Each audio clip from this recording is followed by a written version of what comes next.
Hello, back on our interval sort of adventures and arpeggios. Trying to keep the theory simple, make it really practical and adaptive for what you want it to be. So I won't go into too much detail about the things that aren't that important and keeping the things that are important and practical for you, up front and the most important. So we're looking at intervals again today. We've looked at arpeggios and chords in bass so far, and I want to talk more about the intervals between the notes that make the differences. So, majors and minors, when we flatten notes and things like that, and how that affects the interval sort of degrees. So if you remember, first of all, on bass, that 2 frets, so if I go from C to D, 3 to 5 on my A string, that would be a tone. If I went to from C to D flat, that would be 1 fret, that would be 3 to 4 frets, and that would give you a semitone. So 1 fret for a semitone, 2 frets for a tone. And the interval degrees for a major scale to remember were tone, tone, semitone, tone, tone, tone, semitone. All right, so if we play that, that would be 3rd fret on your A string for C. Then a tone up from that would be a D, 5th fret on your A string. Then a tone up from that would be an E, 7th fret on your A string. And then a semitone up from that would be an F, 8th fret on your A string. Then 10th fret on your A string would be a G. Then 12th fret on your A string would be an A.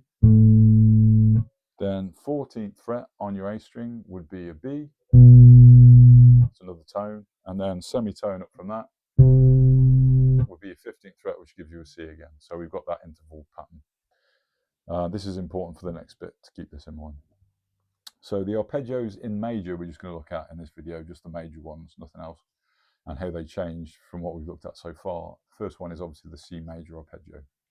So the C major arpeggio is obviously the root would be C, and then we work the rest out from the notes in that scale. So C, D, E, F, G, A, B, C. We allocate each note a number: 1, 2, 3, 4, 5, 6, 7, 8.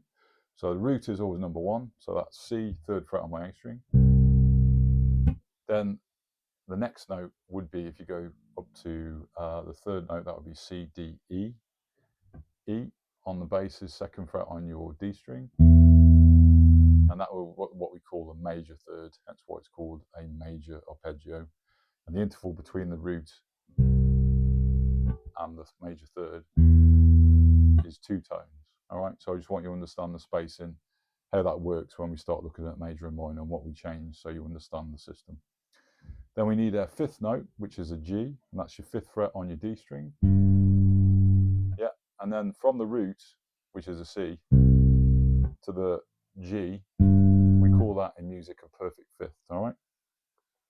And that perfect 5th is 3 tones and a semitone between those notes. So you can see that we're getting bigger gaps between our notes as we go on. The bigger the gaps are, that's how that changes the intervals, and the less gaps changes the intervals. So they could be major or minor based on what we're doing. So just so you know, the 5th is 3 tones and a semitone away from the root. That gives us a perfect 5th.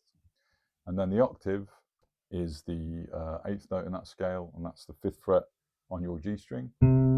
Just a C again, but higher up. So that's root, C, 3rd, major third, E, 5th, G, and then your 8th is your octave. And that gives you your major arpeggio. And you can see what we've done with the intervals to make them sound differently, how we created that major, where the 5th is in that perfect 5th, because it sounds perfect. Listening to it, it sounds musically nice. That interval sounds pleasing. Next one we're going to look at is the C major 7th. So the only thing we're going to do differently to our C major arpeggio is add the 7th in there. So if you work it out, counting it, each note's got a number. The root would be C, the 3rd would be E, major 3rd again.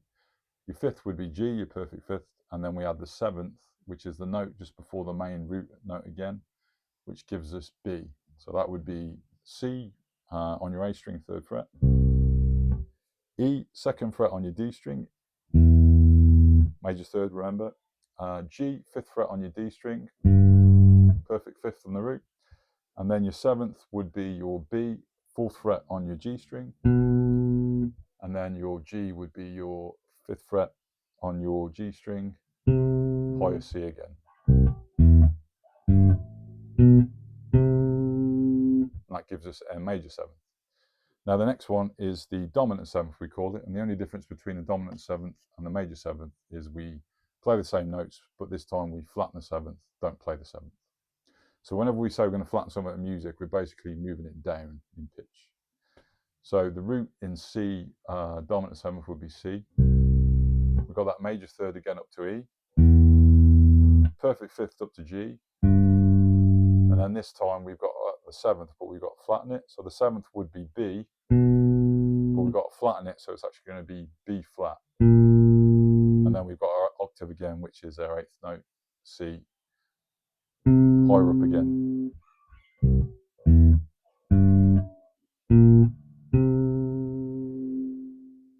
Okay, and that gives us our notes for the C major 7th arpeggio. The interval between the major 7th note and the root, when we looked at C major 7th, that would be C as your root, and then B. And that is 5 tones in a semitone, as you can hear that. And then when we did the dominant 7th, which had the root C, but this time a flattened 7th, which was a B flat,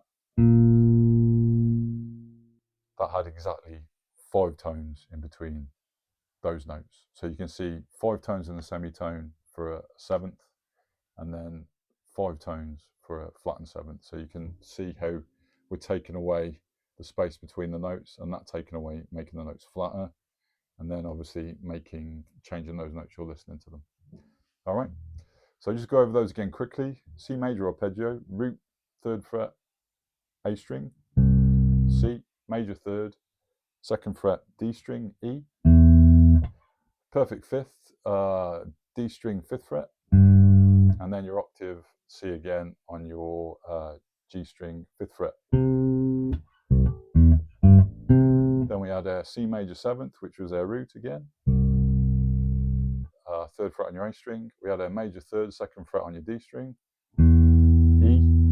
Then we had G, perfect 5th, and this time we added the 7th, so that was our B, so that's our 4th fret on our G string. And then we had the octave again, which you can throw in the 8th note, which is C higher up. And then C, dominant 7th, root again, 3rd fret A string, major 3rd up, E, 2nd fret on your D string, perfect 5th up to G again, 5th fret on your D string, and then we flatten the 7th, which becomes a B flat, 3rd fret on your G string, and then C octave, the 8th note, 5th fret on your G string.